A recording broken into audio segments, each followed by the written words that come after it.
गुरु प्यारी साध संगत, दूर दूर से आए हुए प्रेमी भाई बहन, बहुत शुभ घड़ी है। सत्संग की इस पावन बेला पर आप यहाँ उपस्थित हुए हैं।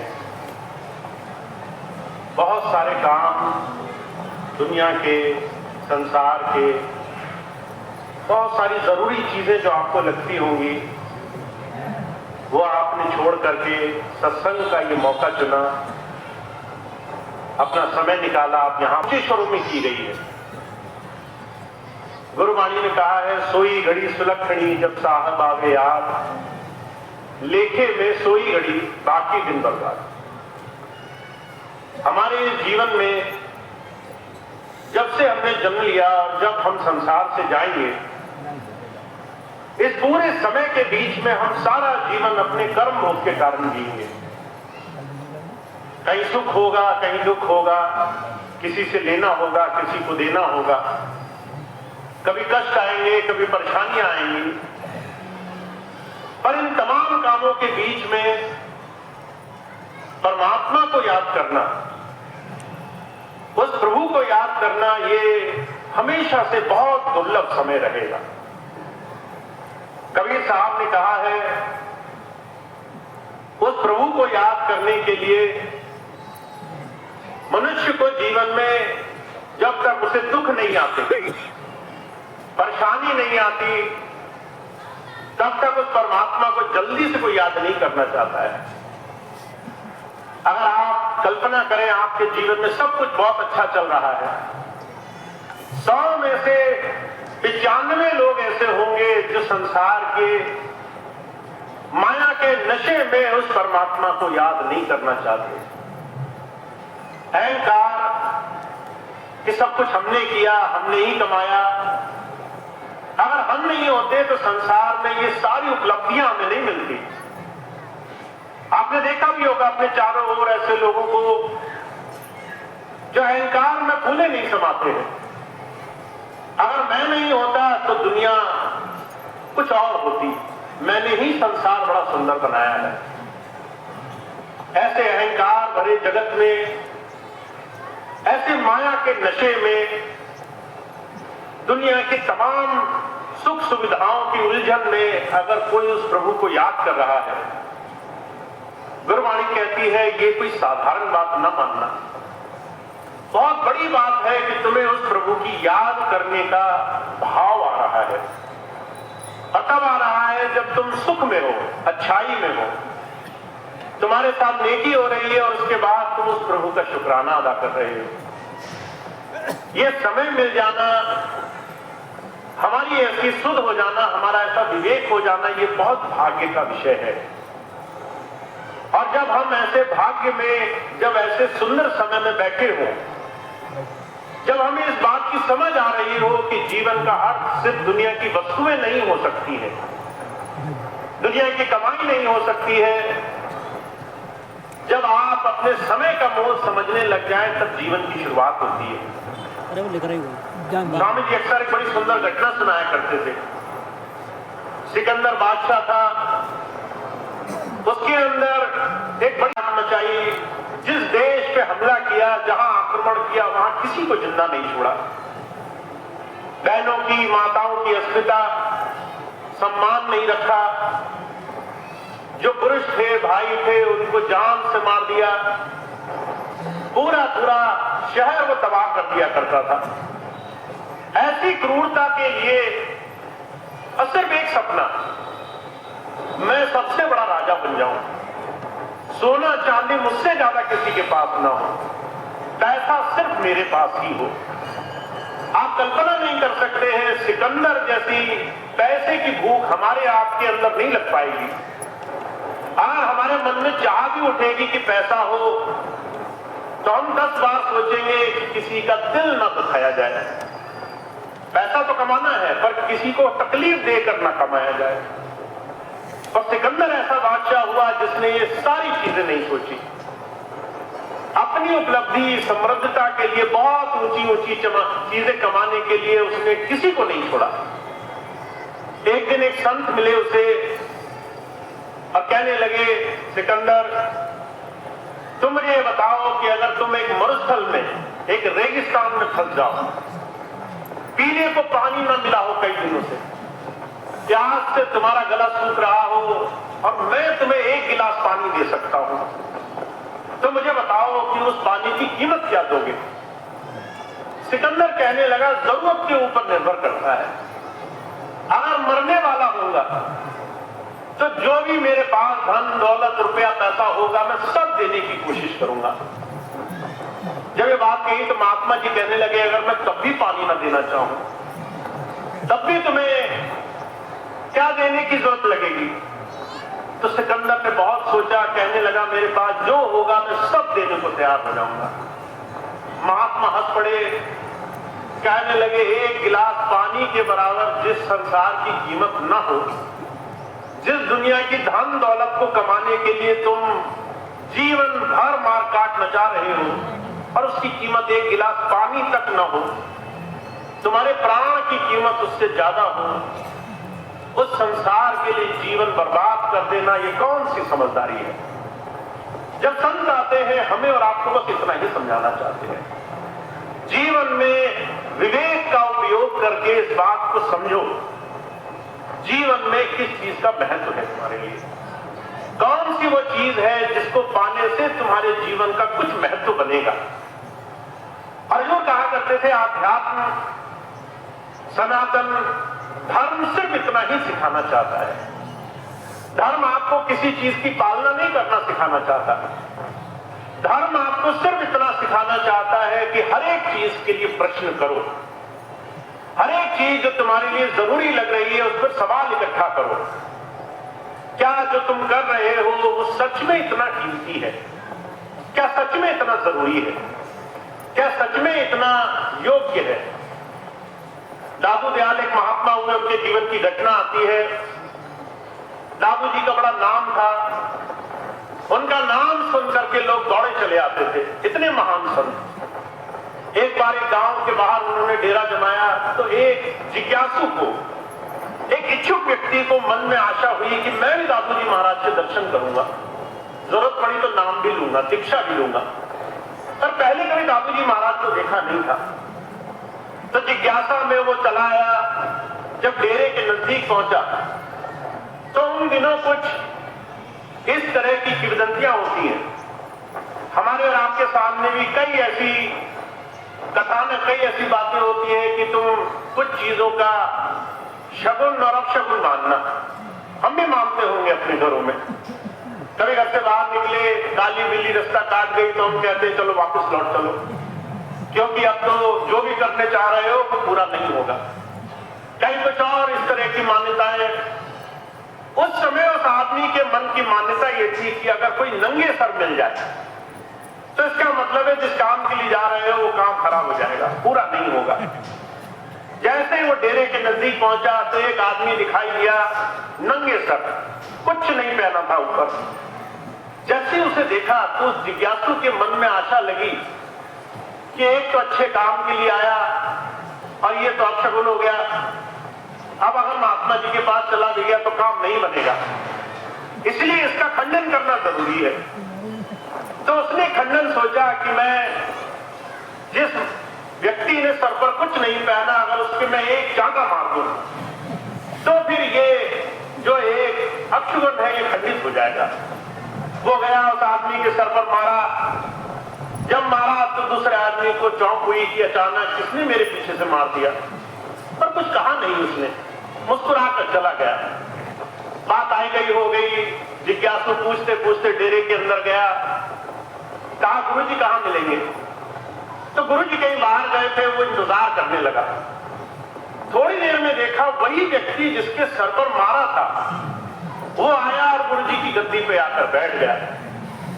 अब उसके हाथ पांव खुल गए, शरीर सन्न रह गया। जिसे गुरु बनाना चाहता था उसी को मार कर आया हूं, उसी का अपमान कर कर आया हूं। सोच रहा था अब सुगंध दूर होगा, ये तो दूर नहीं हुआ। आज अगर जिस जिज्ञासा से आया वो जिज्ञासा पूरी नहीं हो पाएगी। तो पैरों में पड़ गया गुरुजी के, दादू जी महाराज के। कहने लगा, महाराज बड़ी गलती हुई, बड़ी भूल हुई मुझसे, मैंने आपको जाना नहीं, मैंने आपको बिना जाने आपका अपमान कर दिया, मुझे माफ करो। दादू जी बड़े मुस्कुराए, कहने लगे तुम अगर 2 पैसे का घड़ा खरीदने जाते हो तो खूब ठोक बजा कर देखते हो, कच्चा तो नहीं निकल जाएगा, कहीं ऐसा तो नहीं पानी लेकर जाऊंगा और रिसने लगेगा पानी बाहर निकल जाएगा। तुम गुरु बनाने आए हो और तुम बिना ठोक बजाए कैसे गुरु कर लोगे? मुझे तुम्हारी इस बात से कोई विरोध नहीं है। इसलिए हुजूर कहा करते थे, संत अगर तुम्हें बिना जिज्ञासा के, बिना लगन के, बिना खोजी हुए अगर कुछ सिखाने की बात कह रहा है तो कहीं ना कहीं उसमें भेद है। अगर पूर्ण गुरु होगा, पूर्ण महापुरुष होगा तो सिर्फ जिज्ञासा करना सिखाएगा। तुम्हारे अंदर प्रश्न उठने चाहिए अपने जीवन को लेकर के। क्या तुम सिर्फ नौकरी करने आए थे? क्या तुम समाज में पदवी लेने आए थे? क्या तुम संसार में सिर्फ मान बढ़ाई के लिए, बड़ी बड़ी संसार की उपलब्धियों के लिए जीवन जीने आए थे? और आपको आश्चर्य होगा जब हम और आप अपने जीवन को आज देखेंगे, हम पाएंगे हम चाहे जितना भी जानते हो, जानने में हमें कोई कमी नहीं है। अगर कोई हमसे कहे कि भाई आध्यात्म के बारे में कितना जानते हो, तो हमसे ज्यादा हमारा सुनने वाला हमको ज्ञान देने लग जाएगा। मुझे आज स्वामी जी कहा करते थे, कलयुग में ऐसा दिन आएगा कि धर्म में जहां संसार में 400 बीसी है, धर्म में तुम्हें 840 मिलेगा, दुगना घोटाला मिलेगा। तुम कहोगे कि मैं गुरु हूं, शिष्य तुमसे बड़ा गुरु निकलेगा, वो तुमसे ज्यादा जानता होगा। जानना धर्म नहीं है, जानना ही धर्म होता। अगर तुम सब जान जाते तो तुम्हारे जीवन में तुम अपने जीवन को कब का सफल कर चुके होते। और जानकारी में कहीं कोई कमी भी नहीं है, जिससे पूछो उसे सब पता है। पर जो कहा करते थे, जिज्ञासु होना वो अपने हर एक जानकारी के ऊपर प्रश्न करना है। तुम जो जानते हो वो सच में सार्थक है या नहीं है? तुम जो मानते चले आए हो वो सच में सही है या नहीं है? तुम जो कर रहे हो वो तुम्हारे काम आएगा भी या नहीं आएगा? मुझे बड़ी अच्छी तरह से याद है, महाराज जी एक बड़ी सुंदर घटना सुनाया करते थे। एक बार एक हिंदुस्तान का परिवार सफलता पाते पाते विदेश में जाकर के बस गया। जब विदेश में बस गया तो विदेश में सारे रीत रिवाज भारतीय परंपरा से करने के लिए सारा परिवार तरह तरह के त्योहारों पर इकट्ठा हुआ करता था। अब एक घर में सबसे नए, सबसे जवान पुत्र की शादी का समय आया। जब शादी का समय आया तो संगीत रखा गया, खूब घर में हर्षोल्लास हुआ। पर एक ऐसी घटना घटी जिससे सबको बड़ा आश्चर्य हुआ, जो महाराज जी खूब सुनाया करते थे।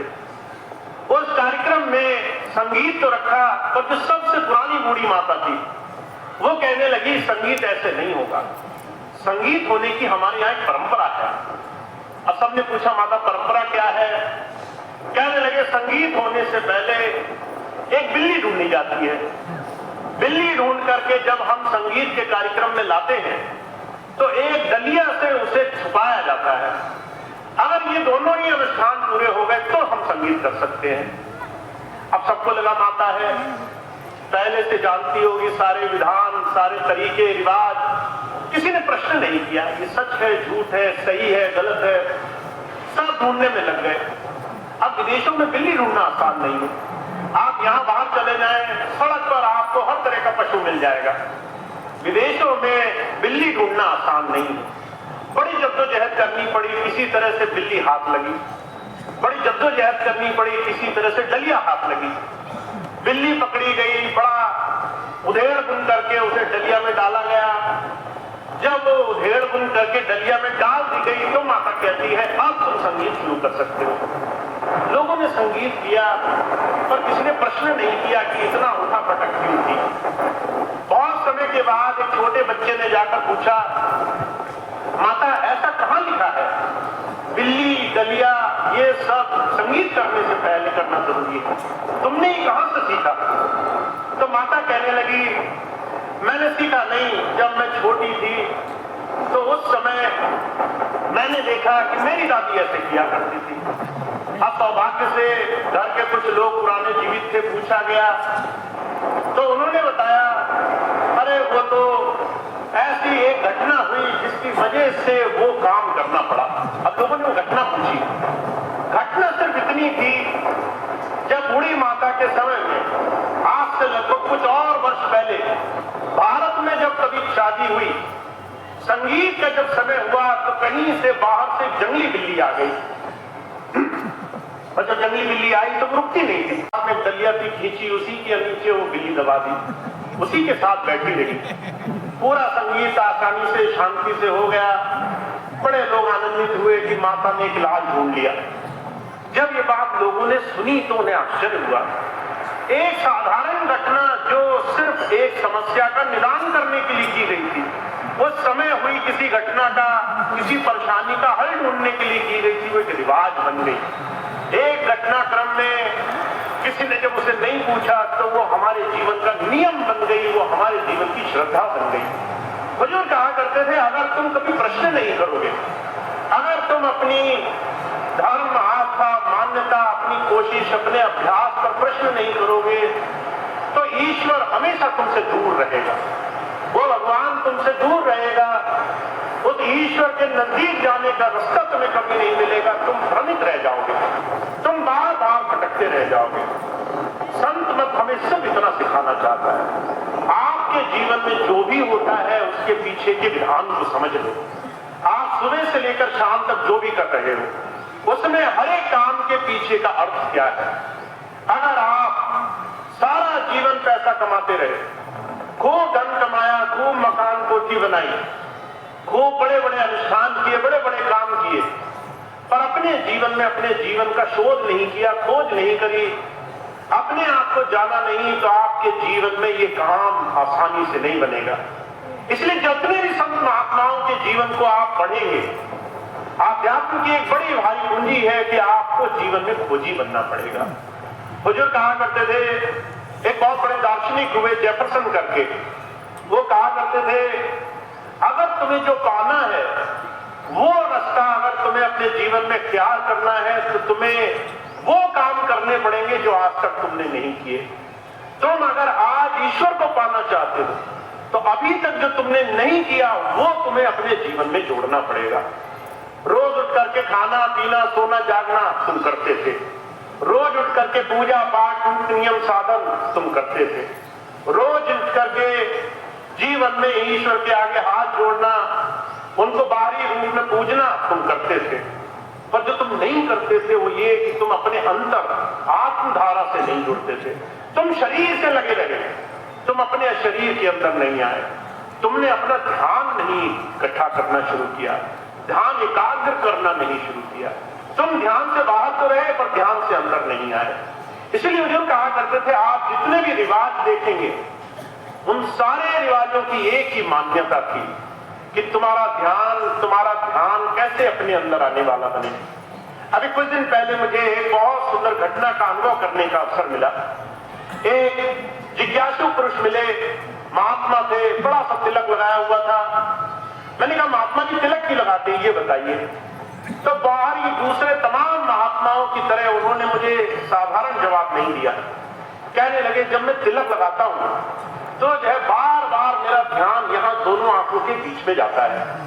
जब मैं चंदन या कोई और तिलक लगाता हूँ तो बार बार बहुत व्यस्त जीवन में बहुत से लोग मिलने आते हैं, तरह तरह के काम होते हैं, तरह तरह की चीजें होती हैं, मैं भूल जाता हूँ कि मुझे ध्यान करना है। वहां बार बार ये तिलक लगाने से मेरा ध्यान कुछ कुछ क्षणों के बाद खिंच खिंच करके यहाँ आता है। मेरा ध्यान बाहर से हटता रहता है, मेरा ध्यान दूसरे लोगों से हट करके बार बार एकाग्रित होता रहता है। मैं बार बार सोचता हूँ, करता तो मैं कुछ और चाहता था, ये बाहर की चीजों में मैं उलझ गया। करना तो मैं अपने अंदर ध्यान चाहता था, मैं अपने बाहर के कामों में उलझ गया। ये बाहरी संकेत कई बार मुझे अपने अंदर जाने की प्रेरणा देते हैं। कई बार मैं बाहर से हटने का रास्ता खोजने लग जाता हूँ, कई बार मैं ध्यान में समय गुजारना चाहता हूँ। तो जो कहा करते थे, हमारे भारतीय परंपरा में एक बड़ी सुंदर परिपाटी है कि आप अपने जीवन में अपने आप को रोज ही याद दिलाते रहो कि आप अंदर जाने के लिए समय खर्च करने वाले थे, आपका ध्यान आपके अंदर जुड़े, इसके लिए आप अपने जीवन में लगने वाले थे। अभी मुझे कुछ दिन पहले एक छोटा बच्चा मिला, बड़ा सुंदर इसने प्रश्न पूछा कहने लगा भैया जी ध्यान तो बड़ा मुश्किल होगा, ध्यान करने में तो लोग घंटों घंटों बैठते हैं, घंटों घंटों बैठने के बाद भी ध्यान लगाना तो बड़ा कठिन काम होगा, सिद्ध पुरुषों ने तो बहुत बहुत मेहनत की है। मैंने उससे कहा ध्यान करना दुनिया का सबसे आसान विषय है, सबसे सरल विषय है। तो बच्चे को बड़ा आश्चर्य हुआ, बड़ा उल्टा जवाब मिला उसे। कहने लगा ये कैसे संभव है? मैंने कहा तुम रोज ध्यान करते हो, एक दिन में तुम 8 घंटे तो कम से कम ध्यान करते ही हो। अब वो बहुत सोचने लगा, सोच करके पूछने लगा। मैंने कहा आप 8 घंटे सोते हो, 8 घंटे जब आप सोने गए तो आपने क्या प्रक्रिया की, जरा उसको विचारना। आपने आंखें बंद की, आपने बाहर की कुछ चीजों की तरफ से अपना ध्यान हटाया और आपके शरीर के अंदर हो गया, तभी तो आपको नींद आई। नींद आना संभव ही तब हुआ जब आपने बाहर की चीजों को छोड़ दिया। कितने लोग ऐसे होंगे कि नींद आई और 24 घंटे बाहर की तमाम चीजों की तरफ ध्यान रखते होंगे। आप सो गए और फिर भी आपको ये याद है कि बाहर कौन घूम फिर रहा है। आप जैसे ही आंखें बंद करते हैं बाहर की चीजें एकदम गायब हो जाती हैं। ना आपको समय का अंदाजा है, ना आपको दिन रात का अंदाजा है, ना सर्दी गर्मी का अंदाजा है, ना आप किस करवट लेते हैं इस बात का अंदाजा है। जब आप सोते हैं आपने ध्यान को स्वतः अपनी मन की स्थिति भाव से बाहर से हटा लिया और वो ध्यान आपके शरीर के अंदर गया। अब मैं दूसरी बात पूछता हूं हमेशा, जब आपने ये ध्यान की प्रक्रिया स्वतः करके देखी तो क्या आप बहुत थक गए? जब आपने नींद पाई तो क्या नींद के बाद आप दुगने थके हुए उठे? तो बहुत से लोग कहते हैं नहीं, नींद के बाद तो हमें बड़ा आराम मिला, हम उतनी इच्छा से उतनी ही ताकत से उठे जितना एक दिन पहले उठे थे, उतना ही हमारे अंदर मनोबल रहा, उतनी ही हिम्मत रही। इसका मतलब ध्यान अगर सही से लगाना आ जाए तो तुम कभी थकोगे नहीं। ध्यान तुम्हें ऊर्जा देता है, ध्यान तुम्हें शक्ति देता है, ध्यान तुम्हें अंदर की तरफ खींचने की ताकत देता है। मैं तीसरी बात हमेशा पूछता हूं कि जब आपने सोने की प्रक्रिया करी तो सोने की प्रक्रिया में कोई आपसे पूछता है कि भाई कितनी देर सोना है, कोई पूछता है कि भाई 5 मिनट सोना, 5 मिनट ध्यान, तो बहुत मुश्किल होता होगा। आप क्या 8 घंटे सोने में कई बार कोताही बरतते हो कि भाई 8 घंटे तो बहुत ज्यादा हो गया, ध्यान लगाना सोना जिसे कहते हैं, तो आप कहेंगे जितना सोए उतना अच्छा। हम अगर 2 घंटे सोए और 4 घंटे सोए तो 4 घंटे में ज्यादा आनंद आएगा, उसमें ज्यादा थकान दूर होगी। इसका मतलब ये है कि ध्यान सही से लगाना आ जाए तो ज्यादा और कम का भी विषय नहीं होता है। आपने सही से ध्यान लगाना सीख लिया तो अगर आपने 5 मिनट लगाया या 5 घंटे लगाया पता ही नहीं चलेगा, आपका एक क्षण में ध्यान लगेगा। फिर मैं एक और चीज पूछता हूं, ध्यान लगाने में कितना समय लगा आपका? जब आप सोने जाते हैं तो कई बार 1-1 घंटे तक नींद नहीं आती और कई बार पलक झपकते नींद आती है, कई बार पलक झपकते ध्यान हटता है, कई बार बाहर से ध्यान हट के अंदर जाने में एक पल का समय नहीं लगता। मुझे कहा करते थे ध्यान तो तुम करते हो पर ध्यान तुम स्वतः भाव से नहीं करते, तुमने से सीखा नहीं है, तुम्हारा शरीर ये जानता है, तुम्हारी आत्मा में इसका अभ्यास में। इस ध्यान का अभ्यास, इस ध्यान को अपने जीवन में अभ्यास में लाने की क्रिया तो आप और हम जिस बहुत जीवन के सबसे सुंदर क्षणों में संत के पास जाते हैं वो ये, बाहर की चीजें तो हम जान गए हैं, अंदर की चीजें हमें कैसे मिलेंगी, अंदर अपने ध्यान से हम कैसे जुड़ करके जीवन का लाभ। तो हमारे और आपके जीवन की सबसे सुंदर विशेषता ये है कि हम अपने जीवन में प्रश्न करें, अपने जीवन के हर एक छोटे से छोटे भाव पर हम अपने आप में क्या पाना चाहते हैं, किस दिशा में जा रहे हैं, उसको हम बहुत बहुत विचारने वाले बने। और उसके बाद जब आपको महत्व समझ में आए कि ध्यान हमारे जीवन का सबसे सुंदर अवसर है, तो आप अपने जीवन में अपने आप को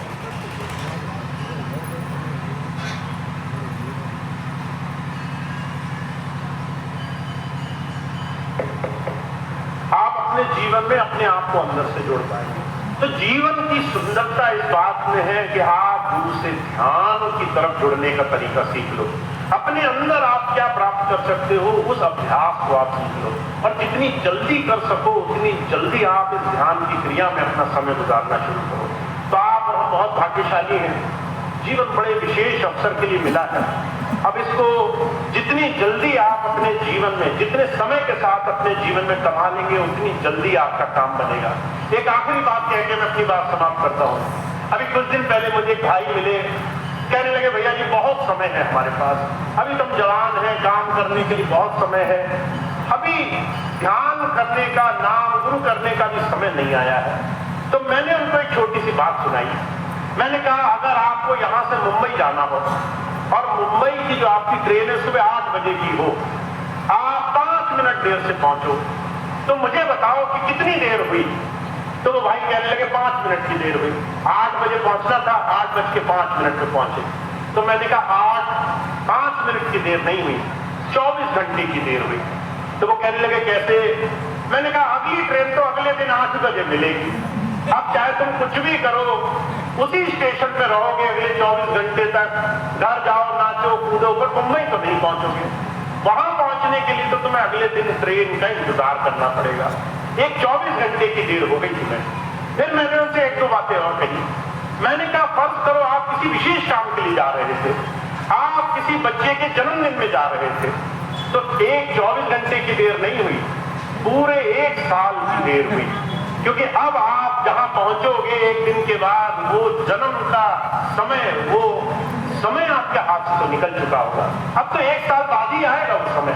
अब आप जब पहुंचोगे तो 1 साल वो बच्चा बड़ा ही होगा। हो सकता है आप किसी की शादी में जा रहे थे, अगर शादी में जा रहे थे तो आप 1 साल देर नहीं हुए, जीवन भर के लिए देर हो गए। शादी तो हो गई, आप जहां पहुंचोगे वो शादीशुदा है। अब आप वहां उस क्षण नहीं पहुंच सकते जिस क्षण में आप पहुंचना चाहते थे। सोचो अगर आप किसी की अंतिम यात्रा में जा रहे थे, तब तो जुगों जुगों के लिए देर हो गई, क्योंकि उसके बाद तो आप उस इंसान से नहीं मिल पाओगे। आप जिस अनुष्ठान, जिस काम के लिए जा रहे थे, वो चीज आपके हाथ में नहीं लगेगी। समय वैसे काम नहीं करता जैसे तुम सोचते हो। समय तुम्हारी इच्छा के अनुरूप काम नहीं करता। समय तुम्हारे लक्ष्य और तुम्हें क्या प्राप्त करना है इसके अनुरूप काम करता है।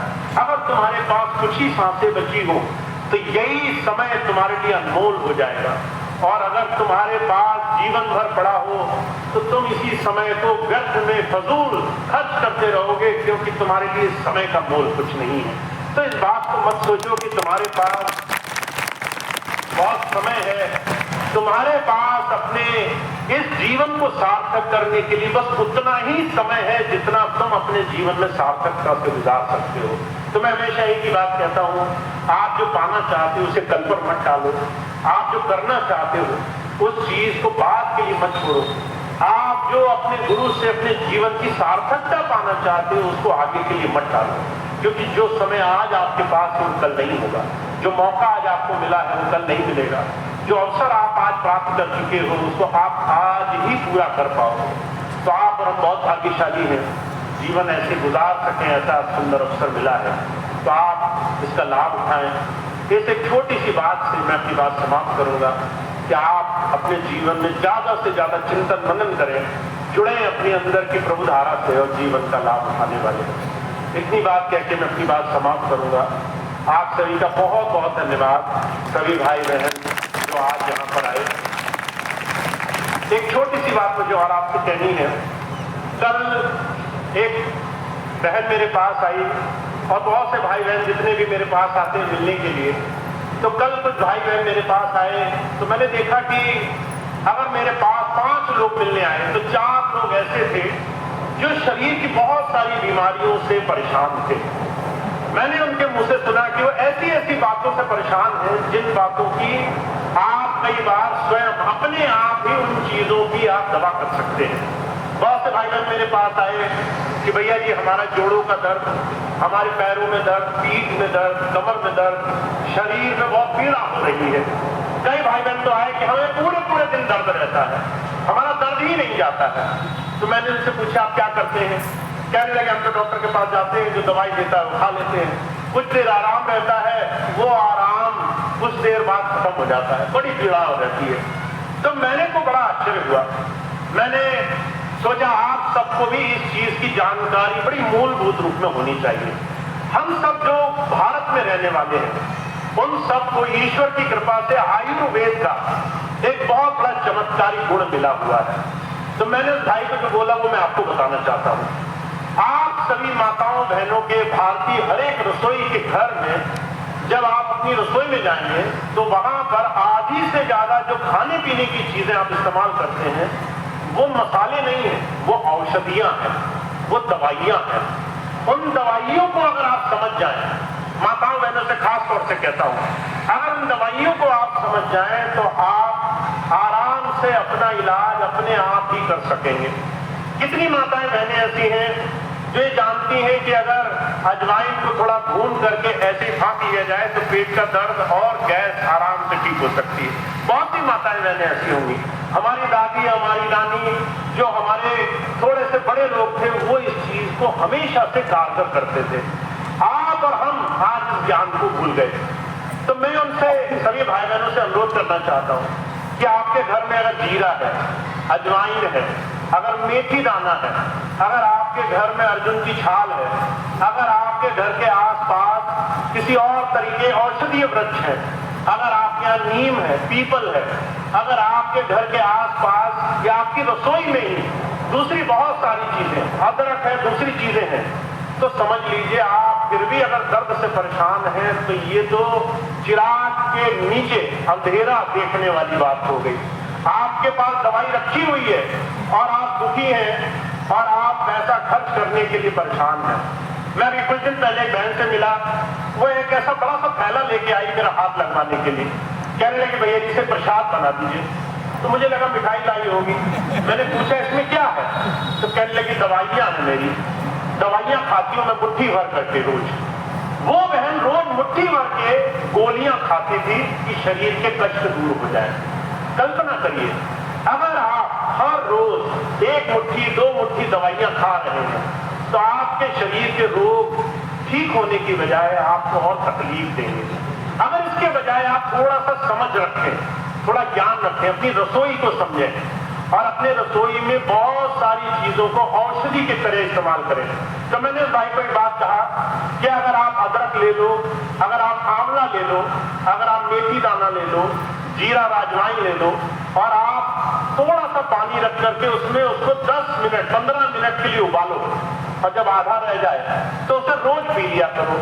और अगर आप महीने भर बाद कहो कि आपके जोड़ों के, आपके दूसरे दर्द हो, तो आप फिर आके मुझे शिकायत करना। तो वो कहने लगे भैया जी इन चीजों से भी इलाज हो जाता है क्या?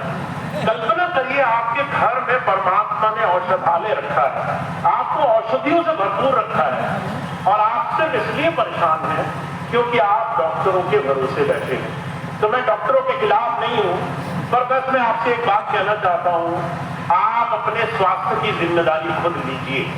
आपके शरीर का स्वस्थ रहना ये आपकी सबसे बड़ी जिम्मेदारी है। डॉक्टर नहीं चाहेगा कि आप स्वस्थ रहें। कभी कोई डॉक्टर चाहता है कि तुम ठीक हो जाओ?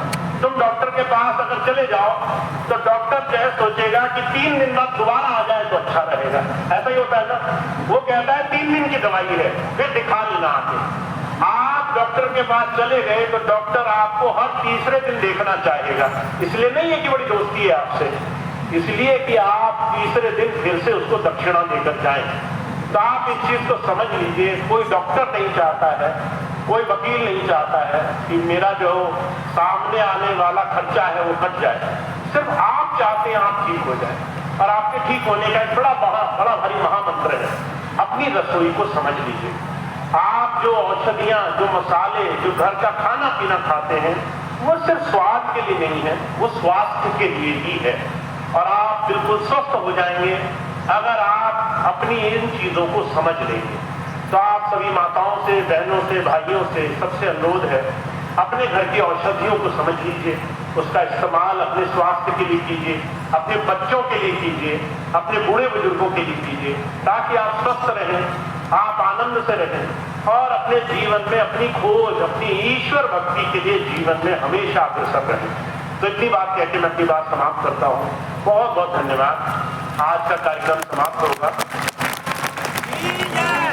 कुछ कार्यक्रम लगे हैं अगले महीने के, मैं उनके बारे में आपको जानकारी दे दूं। अभी आज